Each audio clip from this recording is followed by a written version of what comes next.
to the last episode of Downstage, and unfortunately, it will be the last episode for Darren because he has to step away as third co-host because of other contract obligations he has as a producer.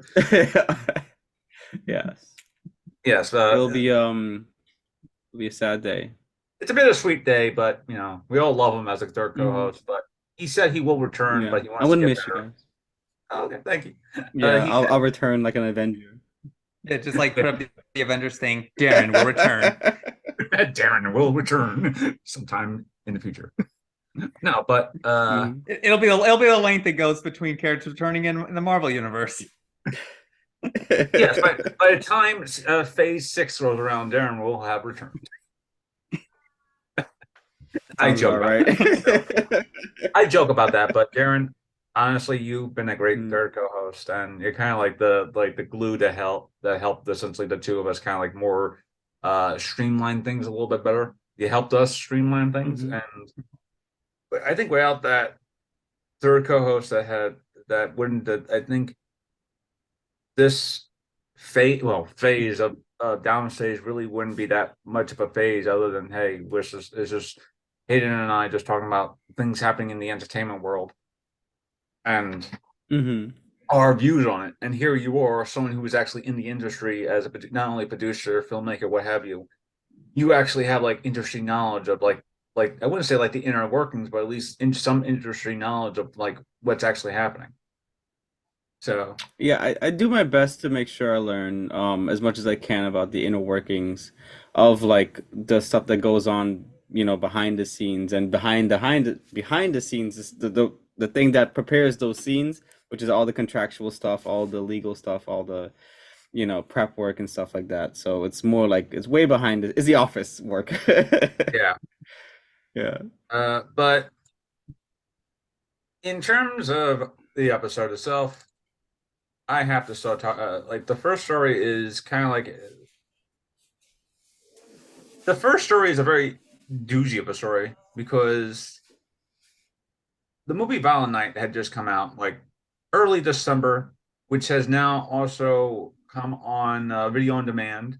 So if you're looking to have a nice little 2 hour joyride of just watching Santa basically being John Wick against things that aren't like very bad people, enjoy yourself. David Harbour is a joy. John Leguizamo is a treat as a villain. It's made by the Mm. same production team who had done John Wick, Nobody, and a few others. And this is like kind of like their product. Like this is like their second production out of their production company that they did. No, third production company that they just did. No, Their they first, did done a few. Bullet Train yeah, Bullet Train as was the well. second movie that they did. Nobody. Nobody. This is like their third Uh, movie. That So, was the first, I like, think. Yeah, yeah, yeah. You're right. You're right. so, but David Harbour recently said in an interview, I think what was it? Maybe like last week or so, that he's kind of hoping that with Violent Night being successful as it is, he kind of wants to have a quote unquote Violent Night cinematic universe with Pedro Pascal as the Easter Bunny and Oscar Isaac as the Tooth Fairy. And reading that, I'm just like, honestly, we're at a point of our lives where there is a Winnie the Pooh horror movie. They just did a horror movie based on the Grinch. They're doing a horror movie about Bambi. So why not have so why not have Bambi's already a horror movie. It's called the opening scene. yes. So why not have mythical figures reimagined as action heroes for the modern day? Like Pedro Pascal as the Easter Bunny would be amazing. But Oscar Isaac as the Tooth Hmm. Fairy will probably be even more hilarious because I'm just thinking about how it's like it's the Tooth Fairy, but also it's also Oscar Isaac as the Tooth Fairy that I'm envisioning. If the role because I'm always thinking is like, oh, Oscar is like when I was like Oscar Isaac and then Pedro Pascal, I'm like, you know what? In my mind, it was like if the roles were reversed, it'll probably even make more sense. But the way Harbour was picturing the series itself makes it even more Hmm. hilarious as a concept. And I think with filmmaking as it is now, there needs to be more films that take more chances on the kind of like the wackiness of a concept, like Santa Claus in a very diehard type of situation, and then basically Hmm. rolls with it. And but yeah, my thoughts is I am way for the idea of a Violent Night cinematic universe or film series where it's basically a new mythological figure in some sort of weird situation where he has to put in his powers and his progress as a person up to the test. Yeah, I think it'd be nice. Mhm. Like Huh? I'm here for it. You muted yourself. Well, well, while our host goes into something off screen that we can't discuss legally. So Darren, yes, continue your thoughts. Oh no, I was gonna say, yeah, if David Harbour wants to do like there's like a universe, it'd be even cooler if the company like just did a whole universe with all their characters, like John Wick, the Bob Odenkirk's character from Nobody, the Bullet Train, and the Violent Night crew. It'd be cool to see like all that combined. That'd be Yeah, sweet. I'm sorry. Also, I'm Yeah, sorry. I was like I'm my house is a little freezing, so I was like I couldn't deal with trying to talk and not trying to shiver at the same time. Understood. yeah. New York in a nutshell. Honestly, I could just imagine. And I was just saying, I just imagine like because like as we've seen, they know how to come up with some of those inventive ways to kill characters on screen.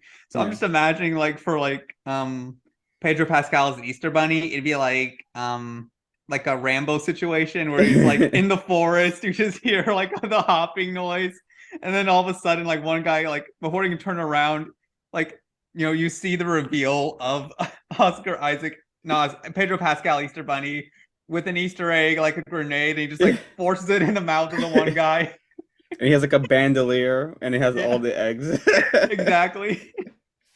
And And then and like in you get true Oscar Isaac as the tooth fairy, and he just like takes out the teeth and then throws them like daggers. Oh, damn. That would Ooh, be hilarious. that and would be and hilarious. and picking up on the bandolier thing, there's like all these like and in terms of also Easter, different eggs also means like different like magical abilities. It's like, oh, Like one like a egg. Batman utility belt. That'd be what's Oh up. crap, we're getting people You're a ideas. glue grenade egg. That'd be a We're sweet Halloween getting costume too. the fact Yeah. that I really hope that these filmmakers actually listen to this podcast just randomly one day go, you know what? That Batman utility but dear, that actually works. You have It like would. one It yellow grenade that somehow is like a portal. There's like it just opens a portal to where I don't know actually. I never actually figured it out one day. And he uses it against the villain, and the villain goes, "A portal, really?" And then a second later, something just comes out and just grabs him and just takes it into like the bowels of hell or something. Oh, so it was a I teleport, a hell mouth. I could also see another version of that where he throws it at one guy and it's like it just teleports him away from me and it's like, huh, didn't know it would do that. Neat. And then by the end of the movie, everything's one, and then like the wormhole opens up and the guy from before just falls back down. It's just like That'd a completely dead corpse, and it's like, oh, so that's what it does. be funny. Chatstahowski, we would be honored if you take these ideas and use them Yes, in this Violent Night universe. yes. And then bring John Uh, Wick in somehow. Yes. John Wick versus Santa Claus. Pencil versus candy cane. Yes. Just for that scene alone. Just like they have like Wick has a pencil, Santa has a candy cane. They have to fight Mm, for whatever reason. You know, they're in the gulag together. So I was like, yeah. And then they gotta team up somehow. Yep. And it's like taking on bad guys. It's like John Wick shows up in the gulag and Santa's there like, so the high table kicked you out too, huh? Oh, that's a good twist. no, Oh, John that's Wick. a good. No, John Wick and Santa have to respawn, so they have to fight in the gulag. Okay, enough jokes though. Our next story is actually quite a serious story because Robert De Niro was in the news and his house was actually robbed a few days before Christmas. Surprisingly enough, anyone who has been in New York City, who lives in New York City right now, kind of knows how shitty the crime rate is right now. Like the crime rate now is like at a point where it's laughable, and I'm kind of glad that De Niro is okay, but because of the way the story goes, is like apparently this burglar, right? This female burglar went through his Upper East Side townhouse that he rents, basically grabbing the Christmas gifts that was underneath the Christmas tree, and apparently playing with his iPad as well. A known burglar, she was, I guess, casing the place for a while because she's been doing this with other places as well. And her reason was that she was basically stealing Christmas presents, but she doesn't really. They're just. She didn't say it's like, oh, she's just stealing presents for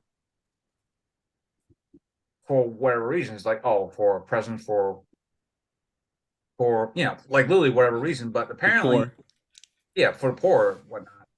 But apparently, she has been doing this since the pandemic, actually, mostly as I guess a way to support herself or something like that, because against pandemic has been pandemic.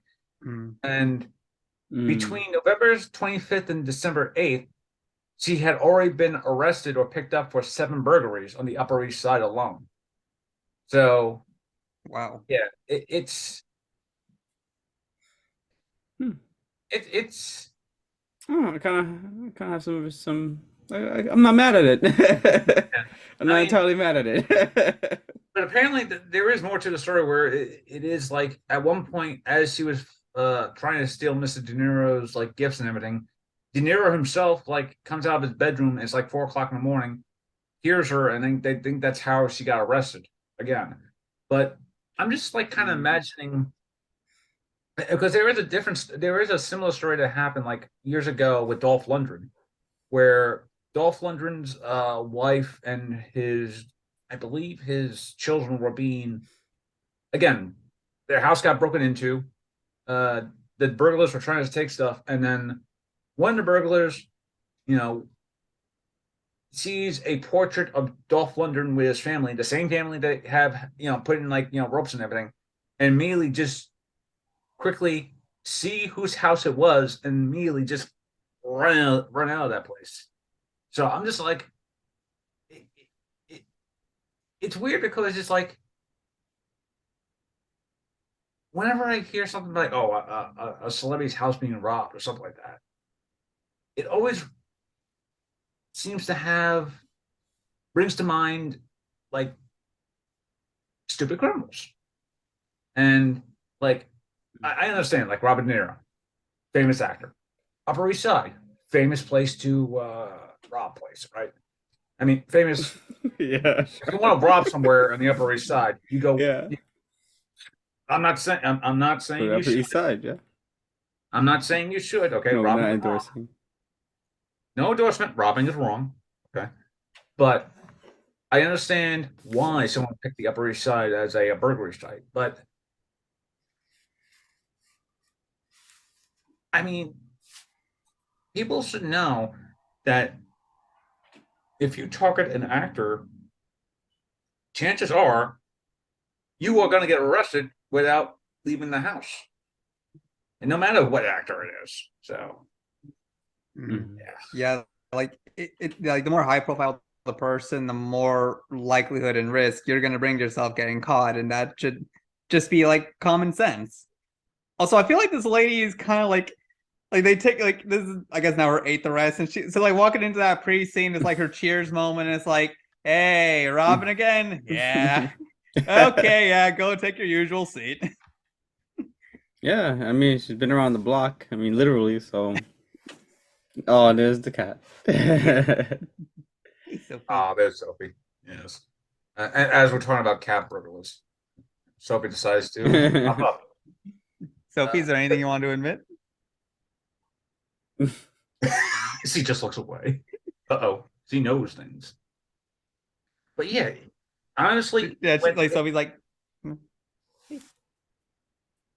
when I think of a story like this and read a story like that, I just really just say, how stupid can you get when you try to rob a celebrity's house and know that they're probably either upstairs or they have like a camera somewhere?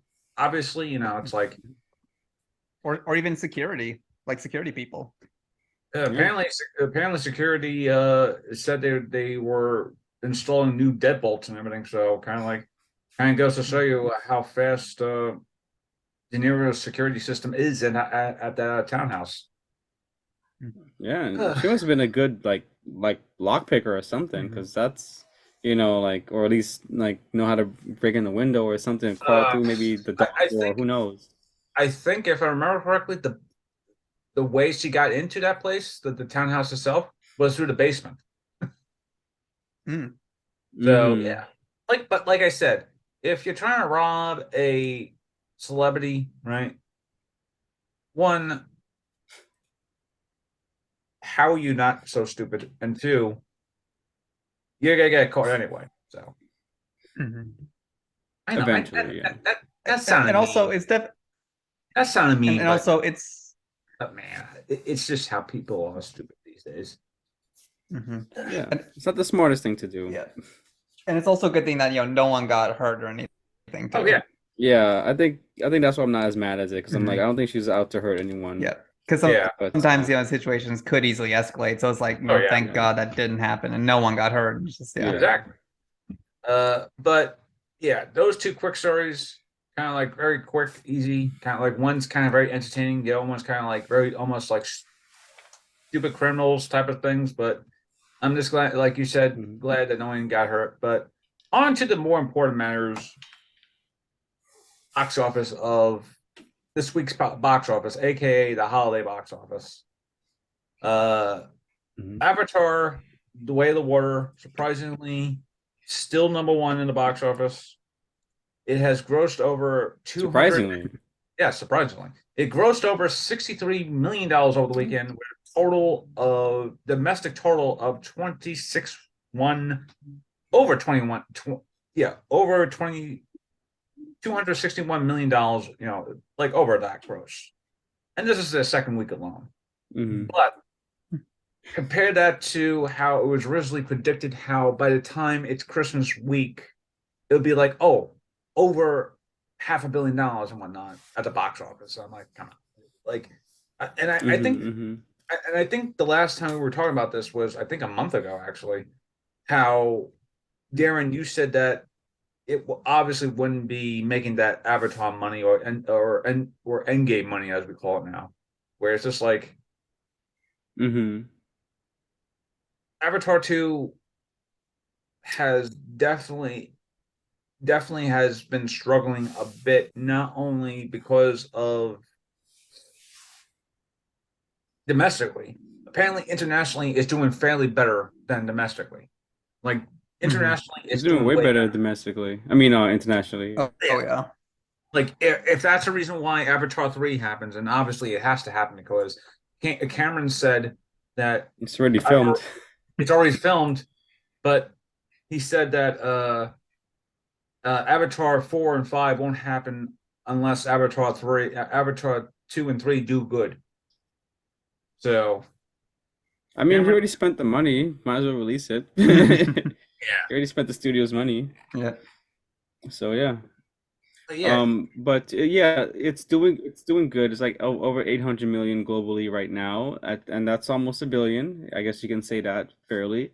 It's not as good as it was for domestic, so it's like a 250 something million. Mhm.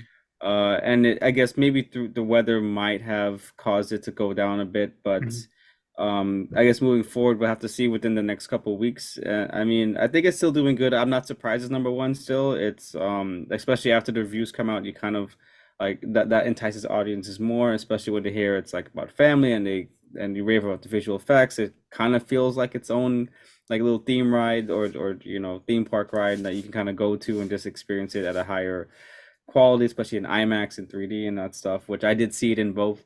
And it is something to witness, I will say, and the story itself, I think, also does a fair job. I think it's probably best animated feature of this year, but I haven't seen Pinocchio yet, so I'll see. I like how you Yeah. said it's an animated feature and not how the Oscars or Golden Globes say, "Oh, it's a motion picture." Well, it's not an animated picture. Um, well, I Sorry, mean, animated animation feature. and motion picture are motion pictures. Yeah. Yeah, I know. So I mean, they're the same thing. One is just drawn, but I consider it an animation because Yeah. it could be, you could say live action animation, but I think there's more animation than there is live action, and Mhm. so I think that takes the cake. You Yeah. know, it's But not even Mhm. half and half. Yeah. but it kind of goes back to a previous thought I had, or rather, something that we were discussing right before we actually started recording, which was essentially over the past, say, 10 years ago, yeah, for the past decade, when it comes to the holiday season at the box office, around, especially around Christmas time, there Mhm. has been successful things like the Hobbit trilogy. It was good, but I don't think it definitely wasn't what New Line Cinema, Warner Brothers were really hoping for. Obviously, in terms of numbers, they did Mm. very well, but they were hoping to do like exceedingly well. And then like a year after what was the Battle of the Five Armies, you have The Force Awakens, which was a juggernaut at the box office because one, the same thing. Okay, and this is how I'm going to link these two stories together. Force Awakens was probably what, like 10 years after the, I was about to say the Phantom Menace. Revenge of the Sith came out in theaters. So, Yeah. like the same thing with Way of the Water and Avatar. These two basically have like Avatar came out in like 2009, Way of the Water came out in 2022. So there's like a what 12, 18-year 13, gap. yeah, 13-year gap between the thing. Star Wars, it basically had like maybe a 9-year gap, I think, between films. Well, last I About looked, a decade. Yeah. about a Actually, I decade. think it was a day because 2005 when Revenge of the Sith was released, and I think it was 2015 Yeah, when Mm-hmm. Force yeah, Awakens yeah. released. So yeah, a So decade. it had Yeah. like a decade between the two. But again, there was more people wanting to go see a new Star Wars movie because this wasn't this was, but this was more along the lines of being right after uh, Return of the Jedi. So yes, it was 10 years after the last Star Wars movie, but this was essentially 20 years after the last Skywalker movie, which was Return of the Jedi. Mm-hmm. Well, I think there's So a there couple was, of things to keep in mind with a lot of this too. Is like with yeah, Star Wars, it is such a long running franchise that even though like there was that movie Revenge of the Sith and there was that gap from Force Awakens, there was still like so much Star Wars content that was coming yeah, out in between that time Yeah, already the anyway. shows and the games, yeah. Yeah. yeah. So it's like there's already so much of that in the pop culture, like, sphere that the idea of a new Star Wars movie, like, of course, you're going to get people who want to go see it. Yeah. Or, like, I think we were discussing earlier, the Top Gun Maverick sequel to Yeah. the classic Top Gun. Whereas, Yeah. like, that movie came out much, much longer I think ago. 30 years ago, I think. Yeah. Over 30 Exactly. years. And people went to go see Top Gun Maverick. Like, it became a box office hit. And of course, a lot of that is also the fact that it was very practical when how they did the effects. Yeah, no, it's very, very nice. And Mhm. I think it was like a very patriotic movie. I think people wanted to see that. And And that too, yeah. yeah. And with Avatar, I think it's like family, like very heavy on family. I think Mhm. people want to see that too. So Mhm. that could be Now, a But good reason. but yeah, but I think, I will say, like, what Avatar is probably suffering from at the moment is the fact that it doesn't have all of that like material like Star Wars has to keep it fresh in the pop culture sphere. It just Mm-hmm. has Mm-hmm. only the one movie and the yeah. video game that, let's be honest, everyone forgets what They have even a game? existed. I didn't even know about that till a couple days ago. What? Hold on, I gotta look this up. Hold on. Yeah, apparently there was an Avatar video game that is better than the movie because, I mean, that makes sense. Look at X-Men Origins Wolverine video game. That was better than the X-Men Origins Wolverine movie. But But then Oh, also it's like you don't it is in like a nostalgic classic I remember because this it box hasn't been art. enough time from when that first Avatar movie came out and then when the sequel one came out. So it's like it Um, suffers from those two things. Like, it doesn't have nostalgia. It doesn't have a lot of pop culture material and other stuff like what Star Wars does. But leading back into what I I'm was saying watching gameplay. originally, without the Star Wars stuff, and then I'm looking going back into the past few years, especially pre-pandemic, really the biggest box office hits that came out around this time were essentially a Star Wars movie, uh, Aquaman, uh, actually, yeah, I think that was basically it was basically Aquaman, and then around 2019 it was essentially the last Skywalker movie, or I mean, uh, and The Rise of Skywalker. yeah, Lies of We'll, Skywalker. we'll just say that just to keep it easier. Yeah, from like 2014 on, it.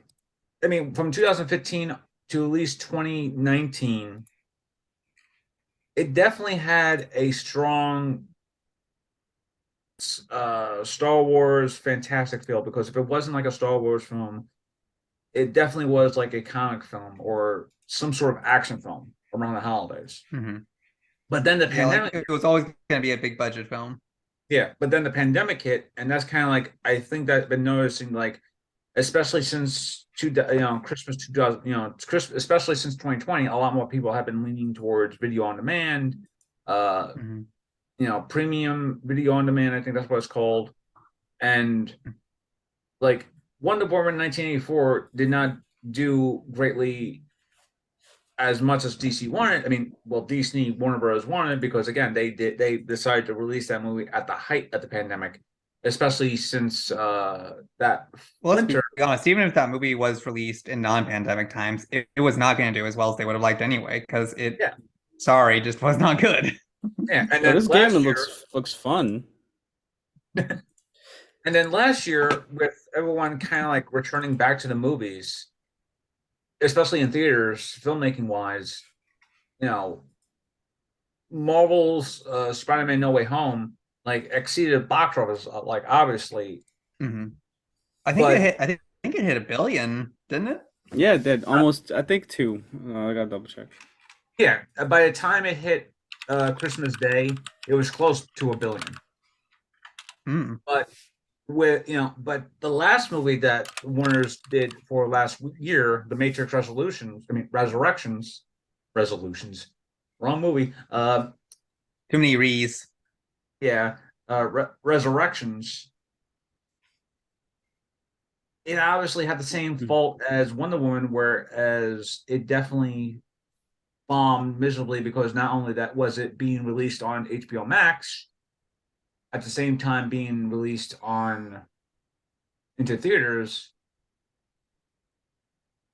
it definitely fell flat because of the two I wouldn't say two lane difference between being released on a streaming site like say HBO Max, Disney Plus, Netflix, or even like say Hulu, and then being released at the same time to go see, saying, oh, by the way, I want to go see like the new uh Star Wars movie, but it's being released on both Disney Plus for like a 20, not 20 minute, about like a $30 ticket to watch online, or I could just pay like, whatever the same price in a movie theater and enjoy that as well. And I think over the past, like, say, year and a half, the film industry has been definitely been getting a blow in terms of not only just from a filmmaking standpoint, but from a film standpoint, because yes, over the past what 30, even 30 years or so, like it's been like the Christmas season has always been around. Like there's always be some movie that be around Christmas time that is either family friendly, something magical, Christmassy, what have you, and it do great business at the box office, right? But now I'm noticing that has not been the case over the past couple of years because of not only pandemic, but because of the advantages of premium movie on demand, where it's like we were just talking about Violent Night before. the movie is still in theaters as of right now, but has grossed over, I think, what was it, $60 million, I think. 60, yeah, currently it's sitting at 63 million, and its budget was only 20 million. So like Nice. it's literally just raking in green at this point. Yes, Yeah. and yeah, like that. More That's movies its should do that. Yep. that's its And worldwide gross, by the way.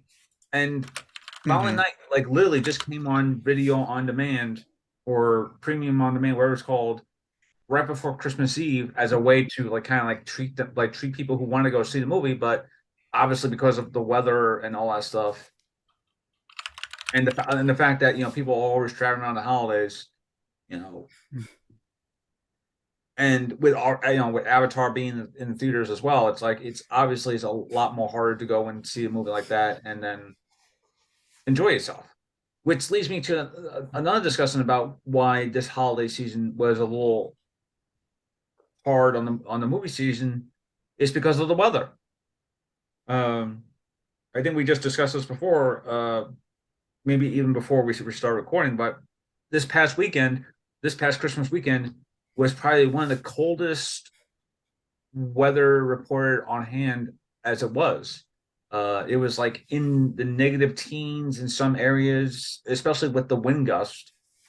Uh, you had other Mm. places losing power. You had like other places being hit with what's it called, like sleet, not sleet, like snow and all that stuff. And then trying to go see a movie during the holiday season like that obviously would be a much more harder thing to do compared to say a few years ago where it'd be quite easy because like, oh, it's just a holiday season. There's not gonna be much storm. It's like there's gonna be a storm like say a day later or something like that. And Mm. yeah, it definitely feels like the film industry is suffering more post COVID due to the same due to the same, I guess, factors that has been haunting them or for the past couple of years, which is essentially movies being released video on demand or premium on demand, whatever it's called. Yeah, VOD. Or VOD. yeah, POD as well. Yeah. Mhm.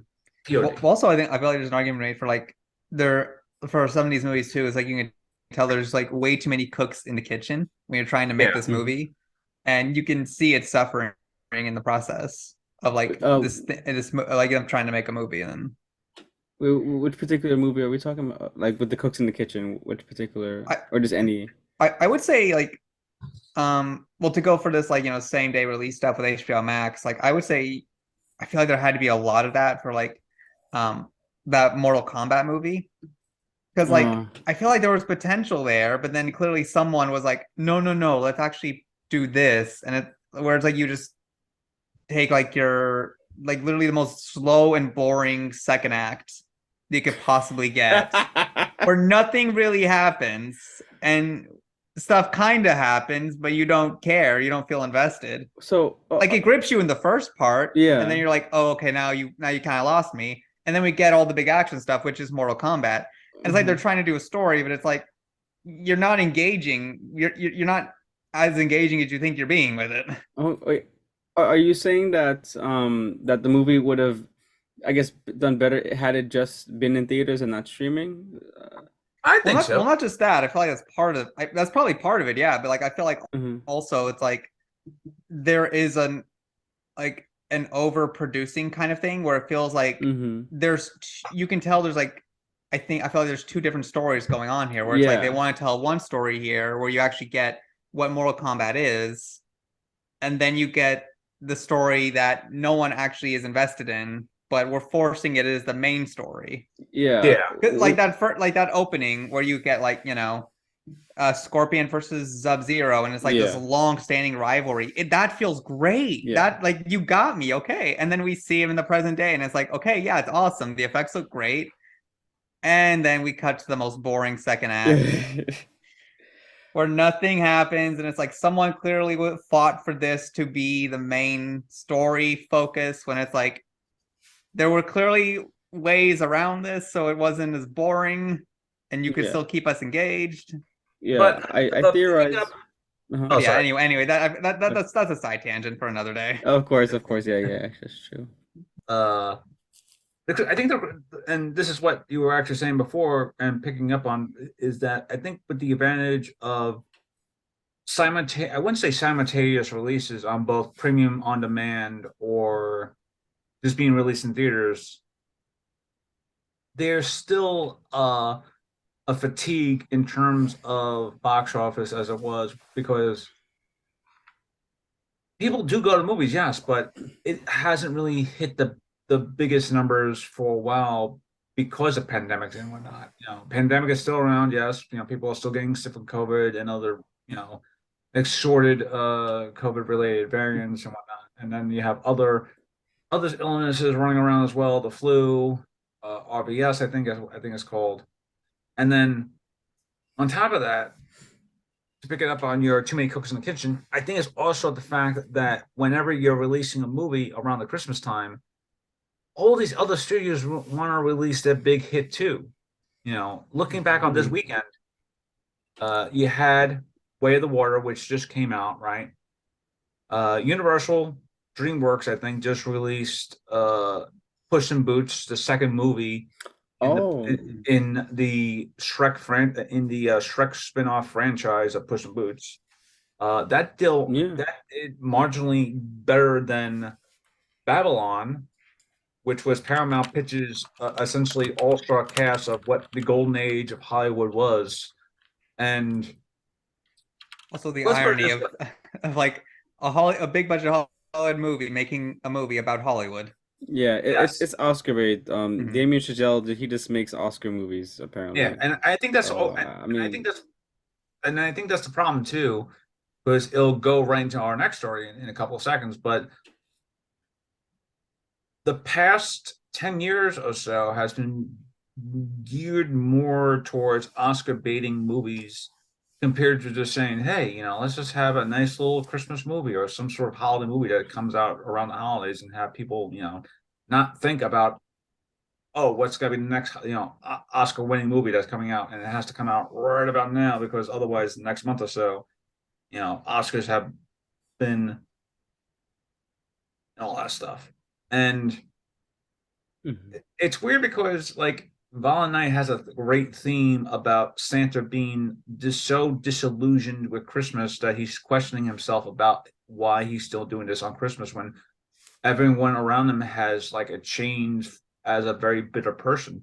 There's a scene where as he's going through the thing, it's like, oh, my Christmas list being money, money, money, money, video game. He's just so disillusioned by that, where it's just like at the end of the movie, his Christmas spirit has like greatly been lifted up. I won't say why, but it's like it's like it's almost like a an allegory on the Christmas season now, where it's like it's now geared towards just getting a product out there as much as I could, as quick as possible, and damning the results anyway. Because hey, this movie needs to be out before Christmas or by Christmas to be eligible for something. And Hmm. then there is a movie where it's like, oh, let's see, like there is a movie like let me see here in the box office, like say, oh, like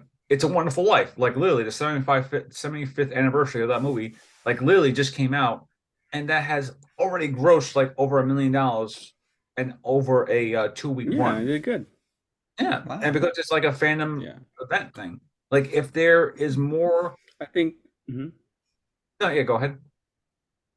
Oh no, I think in the future, I think that's going to be the future of like box office is going to be re-releases. Hmm. Yes, and I think there be more. I think there is a more pull of putting less emphasis on big budgeted movies as opposed to just re-releasing some movies that just came out and feel like a Christmas time. Like I wouldn't be surprised if Elf, right, like next year or two, Mm. Elf gets re gets re-released for oh wow, I think it's like its 10th like its 20th year, I think maybe. Hmm. Came out in like 2003, I think, 2004, but basically in the early 2000s. And for I've never this, seen like, Elf, by the way.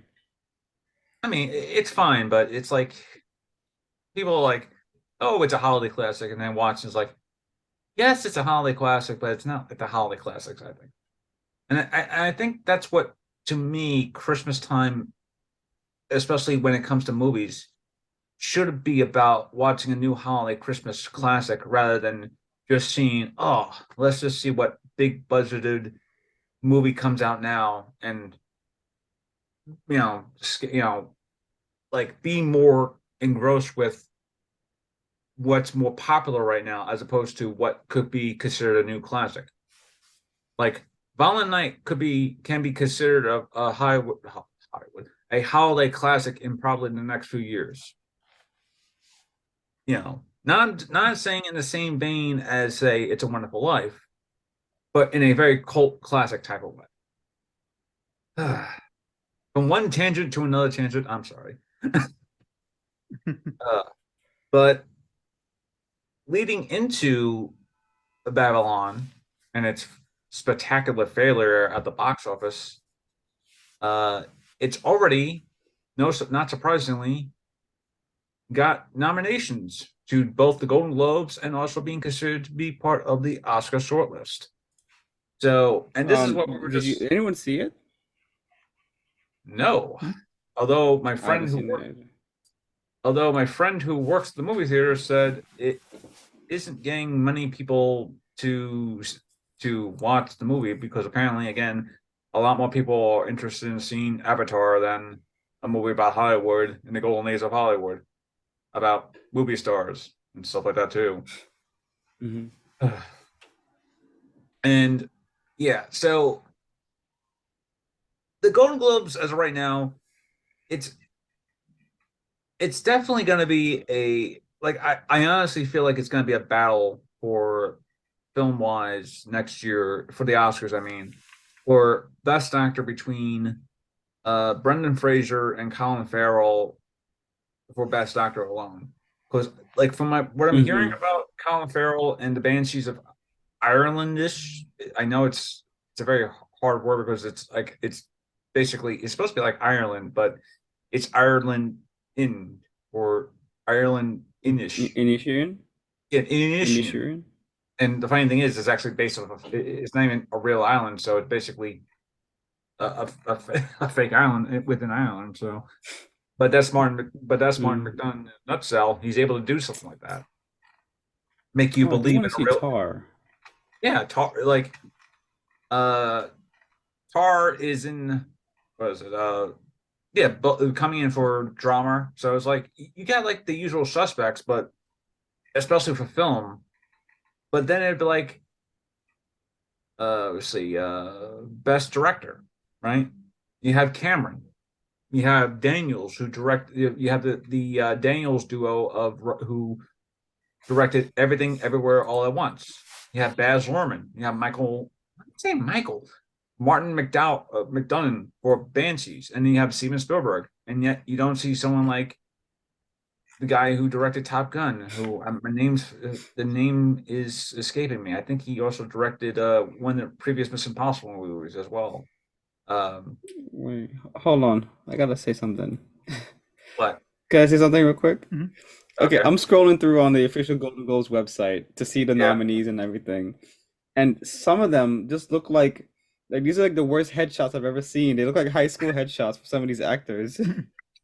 It's like what? It just like this one of Adam Driver literally looks like it's straight out of a yearbook. And wait, Colin Adam Farrell's. Driver. I'm just noticing like these like headshots they're using. Like some of them just look like they were taken for this website and they just don't look good. All right, go ahead. Sorry. But yeah, it's definitely what I'm mostly seeing now is like for drama, like that, like motion picture, best drama, and musical or comedy, right? Out of all the five movies that they have for drama, they're all theatrically released. But for musical comedy, one of them is a Netflix exclusive. even though it was released in the theaters like a month ago, which was Glass Onion, a Knives Out mystery. Last one, Yeah, Glass Onion mm-hmm. is being nominated for Best Motion Picture for comedy. Well, sorry, music or comedy. Even though I wish I it's saw it in theaters. I didn't get to see it. oh, it's a very good film. Like the only thing Mm-hmm. that's considered to be a musical is Babylon, because it's basically has that, you know, I don't even think Babylon has even a musical number or something like that. I think it's just considered a musical or comedy because it has like Great Gatsby like music or performance things and like that. And Yeah. oddly enough, But it wouldn't surprise me if there's like a musical number in it.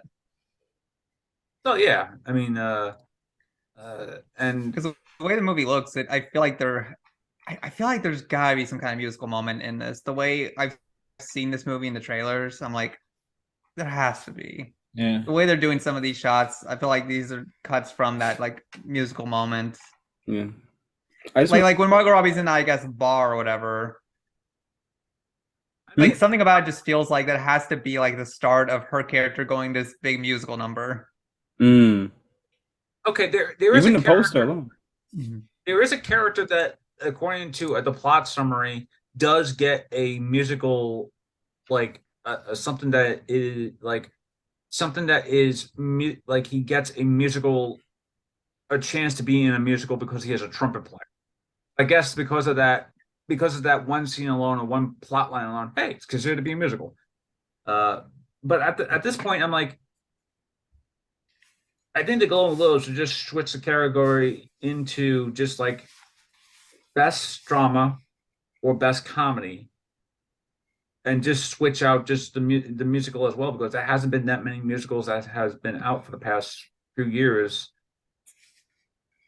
Let alone Yeah. like the last time I remember big musical come out was West Side Story, and that came out last year. Yeah. Actually, the movie Spirited I saw on Apple TV, that was really good. That was a musical. I liked it. Yeah, With Ryan Reynolds and Will Ferrell. and you would think that would probably be in musical or comedy, because that is basically hitting Yeah. both notes, musical and comedy. But Yeah, I would take out Babylon and put Spirited there. Yeah.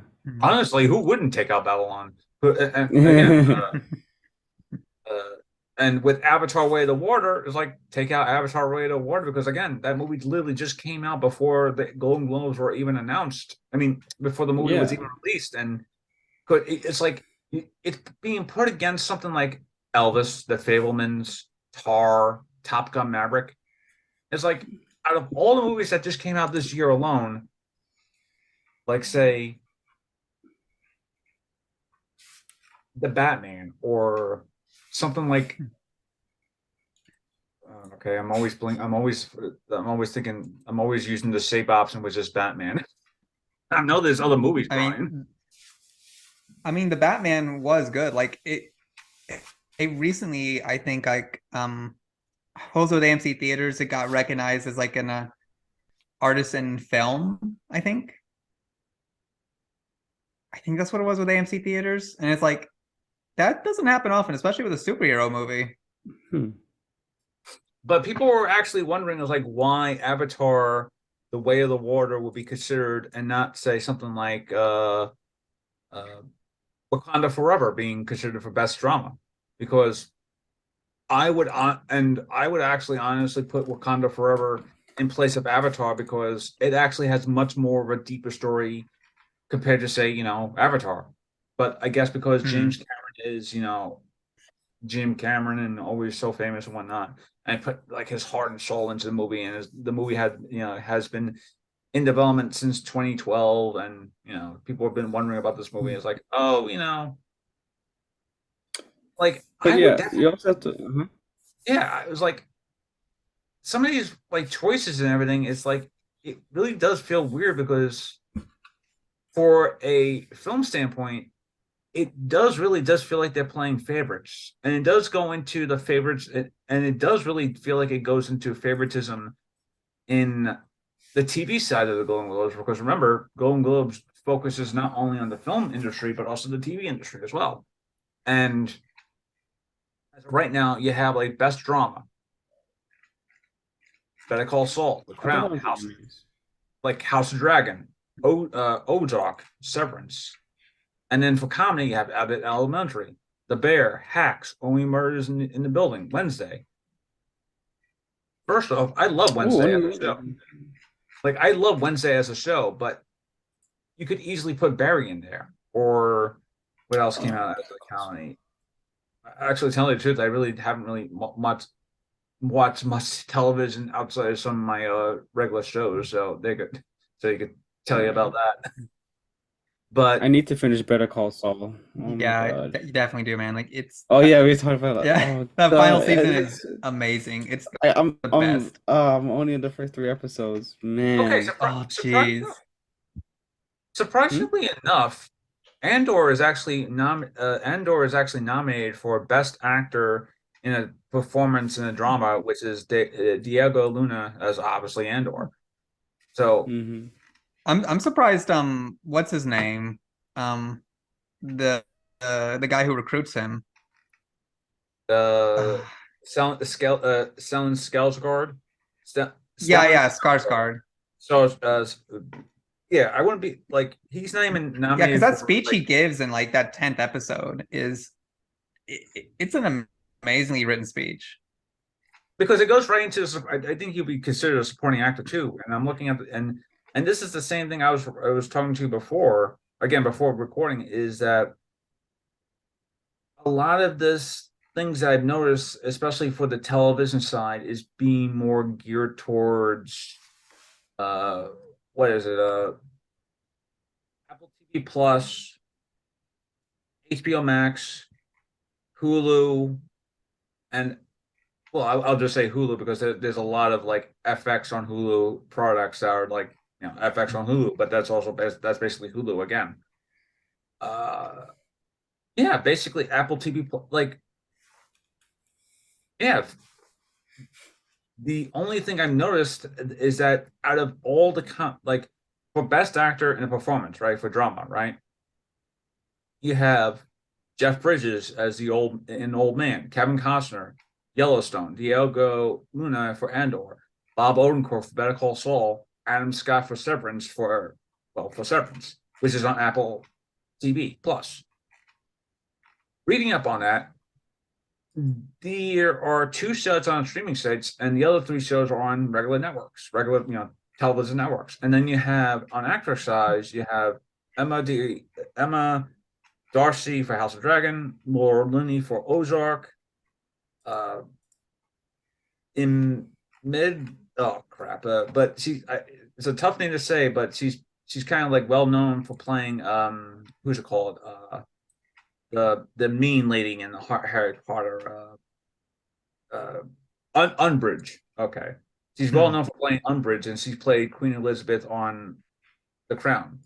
Then you have Hilary Swank on Alaska Daily, which is an ABC show, and then you have Zendaya for Euphoria for HBO. At least one, Euphoria. two, the same thing, where it's like for best actor and best actress for both drama, three from a cable network, right, and two from a streaming site or a streaming service. But if you look at say best supporting performance on the same thing, there is more along the same thing, whereas like there is more geared towards the streaming service or whatnot compared to say a television network or rather cable network. And like supporting wise, like I'm looking at the thing is like supporting actors, like you have Jonathan. Well, actually, both names are like literally Jonathan. So it's like you have John Lithgow and then you have John Price. Hmm. So and then you have John Turturro. I'm like, you literally have three guys named John Hmm. or close to John, I should say. Well, actually, two guys named We John need and one more guy named diversity in names. yeah. And then because and then you have Tyler James Williams for Abbott Elementary, and you have Henry Winker as Mm. Barry, as Gene Costco on Barry. I'm like, keep Lithgow, keep Turturro, keep Williams, and definitely keep Winkler as Team Cusco because that last scene alone in Barry season 3 was just like if you needed a reason why he should win an Emmy or a Golden Globe, that's the reason why. But Oh, honestly, just his whole performance in season 3. yes. Like, yeah. But honestly, I would have gotten rid of Jonathan Price and replaced him for someone like Michael Mando, Michael Mendo for or Tony Dalton or Patrick Fabian for Better Call Saul. But a lot of people are kind of pissed off the because for basically for better for worse, while Bob Odenkirk was nominated for Best Actor, Rita Seehorn was basically uh what's the term? Sub pushed it aside for not being performed as either Best Actress or Best Supporting Actress. Although we should say that her character as Kim Whistler is essentially the second protagonist of the show, so she could be considered as Best Actress. And looking at Best Actress for drama, it's the same thing. Whereas it's like you could leave like I never even heard of Alaska Daily until just today, where it's just like I didn't know Hilary Swank had an ABC TV show. You know, you could have easily just taken her away and just put Rita Seehorn for that category alone. But I honestly feel like the Emmys for next year is going to be a lot more hectic in terms of programming in terms of that because you know Better Call Saul, the last season of that show really did end around the time Emmys roll around. So whatever was being considered to be part of that, honestly, should be considered to be part of that next round of Emmys. But then I'm like, it definitely feels like there is a lot more favoritism because when it comes to like the Emmys or the Golden Globes, is like there seems to be a lot more favoritism in general. But that's just my opinion. Well, that's the thing. We already know that to begin with these award shows. Like, you can see it with who they nominate and who they pick and who generally wins. well, you also have to understand that they campaign for this stuff, so it's done well in advance before any real voting happens. So like they make sure that they get exclusive screenings, they get care packages, they get any Yeah, benefits, any of the producers that have money in it or stakes in it, you know, they get special privileges, they get flown out to see things, they get to meet the actors, they get dinners. So it's you know they make sure that whoever's voting gets like, you know, a good deal. So yeah. just realized my thing wasn't uh set up to be more closer to my face. But my camera was putting me so far away in terms of in terms of look. So I rather have my camera being close to like close up. So I feel like, oh, he actually can see me better. But yeah, it actually just goes to show you it's like there's a lot more favoritism in Golden Globes. And now, speaking of Golden Globes and nominees and all that stuff, the Oscars actually announced their like short list for 10 categories. And like these 10 categories is like documentary, feature film, documentary, short film, international feature film, uh, and then you get up to something like makeup and hairstyling. As of right now, for makeup and hairstyling, yeah, okay. As of right now, the Batman is on makeup and hairstyling alone, right? But in the next category for best musical score, you have All Quiet on the Western Front, Avatar: Way of the Water, Babylon, Banshees, but Black Panther, Wakanda Forever, Devotion, Don't Worry, Darling, Everything, Everywhere, All at Once, The Fablemans, Glass Onion, Guillermo del Toro's Pinocchio, Nope, She Said, The Woman King, and Women Talking. Out of I haven't The heard what they fact that did. they don't include the Batman's, like the fact they don't They, include Michael Giacchino's score for the Batman in that category, because that was such a gripping score. And the fact that they instead, like you get its category for hair and makeup, I'm like, you mean the movie where a good chunk of people wear masks, so we can't really see hair and makeup? Well, not only that. Gee, I wonder. Not Oh only no, we that. do see it, but like but still, it's like I mean, you gotta have an Oscar nomination for the guys and for the guys and for the people who somehow made Robin Passion somehow disheveled enough to look as Bruce Wayne in that movie. So hair and makeup, and of course the piece of the Resistance, Colin Farrell Penguin has to be like the reason why that thing even wins for best makeup Mhm. alone. Oh, that's right. oh That's yeah. right. I Yeah. mean, yeah, definitely. Like sarcasm aside, yeah, definitely that. Yeah. But I still can't believe that they also didn't get included for the musical score. The I score mean, was good. Yeah, that Mhm. score is like badass. Mhm. for sound, it's also nominated. It's also being considered for best sound and best visual effects for the Batman. And it's weird because it's like, oh, best sound, uh, All Quiet again on the Western Front, Avatar: Way of Water, Babylon, The Batman, Wakanda Forever, Elvis, Everything Everywhere All at Once, Guillermo del Toro's Pinocchio, Moon Age Daydream, which I haven't heard of before, and Top Gun Maverick. First off, sound wise, you could easily have gotten rid of Babylon again or Avatar and put in Nope. The way I've heard what Jordan Peele has done with the what is it called? Sound dynamic, sound. Sound design? Yeah, the sound design for that movie alone has had people say that it gave them claustrophobia. Just listen to that. Like, Mm-hmm. just listen to the sound design alone on the creatures of that movie alone would have given Nope at least a version of saying, "Hey, Nope, sound design. There you go." But for some reason, Mm-hmm.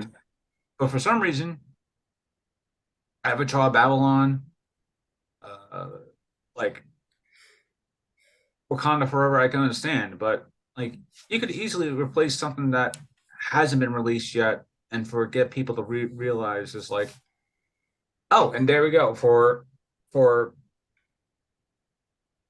you know, speaking of Nope, it gets nominated or at least on the short list for best visual effects.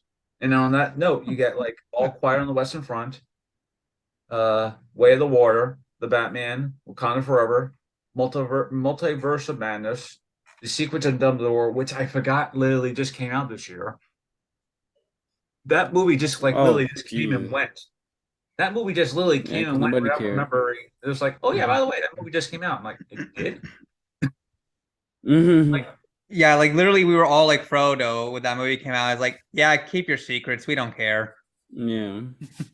Jurassic World Dominion, Nope, 13 Lives, and again, Top Gun Maverick for best visual effects. Who do you And guys think is gonna win? Let's be for honest, we know it's gonna be Avatar for visual effects, just because visual effects wise, yeah, it definitely does deserve that win.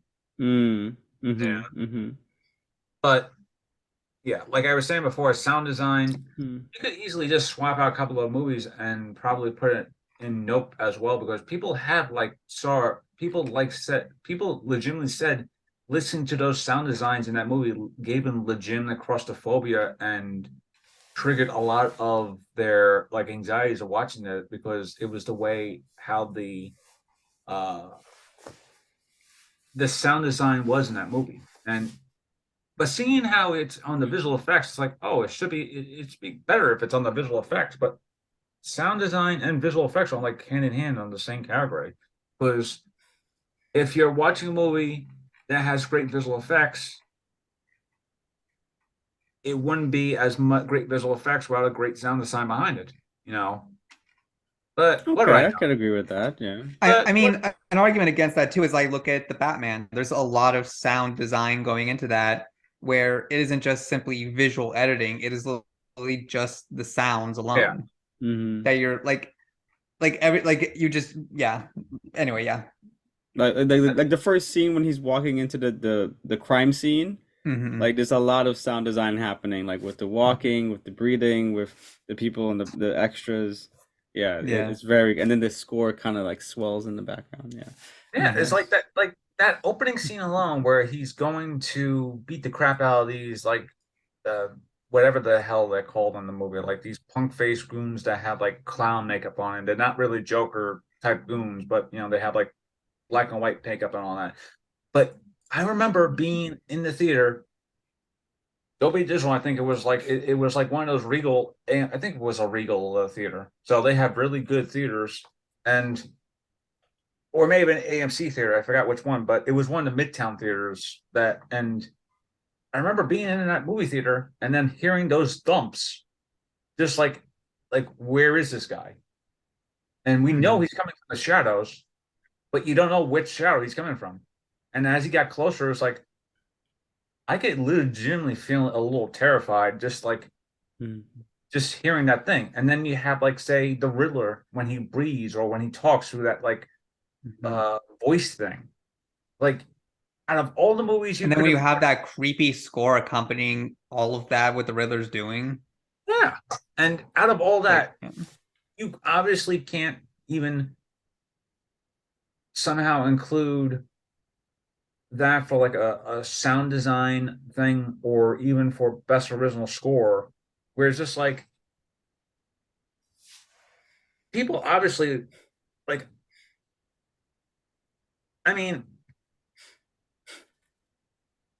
it's weird because for the longest time, comic book movies have been frowned upon as being not legitimate art or something like that. And I think it's just I'm becoming a lot more desensitized and seeing that thing and just like, oh, these comic book movies are being more geared towards the technical side of filmmaking, whereas like, oh, best original screenplay or best adapted screenplay or something like that. I mean, it should be best adapted screenplay, so, not original screenplay, unless there's a superhero movie that comes out that actually does warrant a best original screenplay that isn't adapted from some other property. I mean, it has happened, but maybe one day I'll make it. oh yes, you will. Waiting for that Kinetic movie. I might write that one day. It's gonna be a while. Let's hear about this. Let me hear about this. I'll tell you. I'll tell you after we stop recording. Oh, okay. NDAs. Yeah. I can't make everyone watching this sign NDAs, so y'all are gonna have to wait a while. What's it called? What's the title? Say the line, Ollie. I mean, say the line, Hayden. I guess you'll just have to wait and see. And on that note, actually, it has been a year in entertainment. Normally, when it's like at the end of the year, I would like to go about and talk about our favorite weird stories or favorite stories throughout the year. But there was just so much insane stuff that happened in this year alone in terms of just like news stories alone. But I like to focus on like the entertainment industry side, and hopefully going into 2023 I can focus more on hopefully Broadway, because Broadway is still there. There are a lot of shows that are being closed because of either quote unquote it's not making any money, or some of the other reasons being it's being targeted, well, not targeted, but it's being like very very anti POC, very a lot of productions that are either based on POC property or have production on POC property or something like that too. Oh, I didn't know about this in the Broadway industry. Wow. Yeah, a like lot of shows anti-POC. Yeah, there's a lot of shows that are closing because of POC. Darren, is that your clock?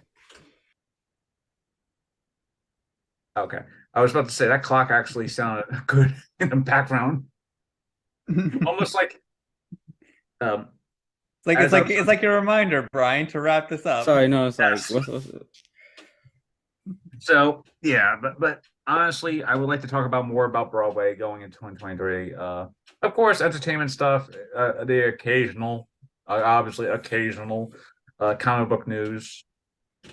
But yeah, it's definitely got to be hopefully a fun 2023 that feels like whatever bad has happened in this year can be recovered into a much more good a year in 2023 because honestly, there is a lot of things that were warranted in this year that came out horribly that hopefully could be a rebound into 2023. So I guess in my closing, I'm hoping for a good 2023 in terms of the entertainment. Hayden, Darren, do you have any thoughts about what you're hoping for 2023 in entertainment? 2023. Well, I plan to produce my own entertainment. I'll say that first. But I am looking forward to the Spider-Man Across the Spider-Verse movie. That's gonna be, I think, my most anticipated movie of the year so far. Um, but yeah, oh, and the new Transformers. I would like to see what they do with that. Because Beast I'm actually a Wars. huge fan of the Transformers. Yeah, the Beast Wars. I'm a huge fan of the Transformers movies actually. And yeah, just more good stories. Like I saw The Whale, and I want more movies like that too. That kind of make me like just cry like of many emotions. I love that movie. I think it should win Best Picture.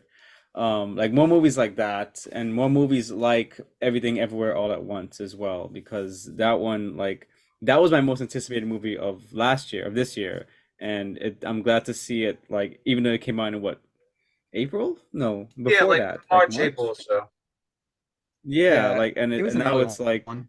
yeah, and now it's still being talked about like till this day. So like till like now, because it would have been forgotten if it got like most movies get forgotten like when they come out so early. But this one, I'm really glad. Like it definitely was one of my favorite movies of the year. So so more movies like the ones I just mentioned, like more like The Whale, more like Everything Everywhere All at Once. More it's like Spider-Man, Spider Into the Spider-Verse, and the new one coming out, and yeah, more Transformers. so I what think do I you might say? slightly be piggybacking. Hmm? Go I think ahead. I might slightly piggyback on that just a little bit too, because like yeah, Spider-Man the Into the Spider-Verse sequel, like uh or or whatever it was titled, 'cause I think it was titled slightly differently, but anyway, that Into the Spider-Verse 2, Across like the Spider-Verse. Across the Spider-Verse, yes. Like that I am definitely excited for 2023. And honestly, I am just like hoping that we essentially get more comic book movies doing what the Batman did, where Yeah, you take this comic book, property and you do something so different from it Hmm. than what we've seen that Marvel has done lately, and you actually just put that focus more on the story and not just like how comic book tropey can we make it, because like there's so much potential here, and you know just more stuff like that, more TV shows like Better Call Saul, where it's Oh just like man, yes. from the writing, direction, the acting, more stuff like that, just good quality stuff. And for also myself, that hopefully my pilot script that I've been putting out to all these different festivals and competitions, hopefully it does good. Yes. yes, Because 2022 has not done good so far with it. And I know. also, I found out one of them didn't advance while I had COVID. So it's like pile on everything all on this one day. Mm. Mhm. But anyway, yes, hopefully 2023, much better results, hopefully. So basically, what you're both basically saying, entertainment. We see you, we love you, but you all just need to start taking chances with new products. Mhm. And Yeah. It's like we're without, all in this relationship with entertainment, and it's like, honey, you need to change for us. and on that note, Yeah. everyone, and on that one, and on that note, everyone, please be safe, be well, and take care, everyone, and happy New Year and happy holidays. Happy holidays. Happy holidays.